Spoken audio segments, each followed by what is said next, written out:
This is the main highway from Benghazi to Tripoli. Locals have renamed it the Road of Death. Here lies the remains of Gaddafi's military offensive strewn over 80 kilometres. He sent it to strike fear into Libya's second city. It was destroyed by NATO planes as it retreated. Included was a vast array of his military might, from tanks to multiple rocket launchers, and these mobile 155mm artillery batteries which fired the shells that struck Benghazi's residential suburbs on Saturday. Thousands of relieved civilians flocked down the road to look at what had become of the might that was unleashed against them. This is Mr. Gaddafi. Very good, thank you, Mr. Gaddafi. You come to kill Libyan, come to kill Benghazi. Why like this? Why? Must be to go out. Must be to go out. Why you come to kill me? Why? Oh Libyan, no need you. Go. Some of the vehicles were unrecognisable. The power of the aerial attack so vicious that it was hard to imagine that anyone could have survived. It began at 5 a.m. I couldn't see the jets, but there was lots of flashes and big explosions.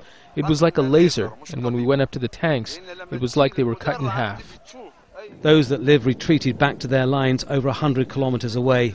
Gaddafi's forces have lost a lot of tanks and heavy armour in the last 2 days, but they still have plenty more. They are vulnerable to attack from the air, but on the ground they're still a force to be reckoned with. 160 kilometres from Benghazi, around the town of Ajdabia, that force is still evident. Men loyal to Gaddafi are still in control of most of the town, and their superior firepower is keeping the rebels back. There have been many casualties. I can't estimate the number. We have only been able to retrieve 4 bodies in the last 2 days. Gaddafi's men are in strong positions. Opposition forces say the civilians trapped in the town are under threat and in danger. It's impossible to find out exactly what's going on. They're setting ambushes and using rocket launchers and shooting civilian cars with thermal rockets. It may be wishful thinking. Combat in Libya has a habit of going backwards as much as it goes forwards. Fighter jets could be heard overhead, and rebels said they made at least 2 attacks around the town. There is, however, no independent corroboration.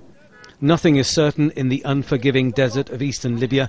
Front lines can move like sand in the wind, but Libyans are realizing what this fight means.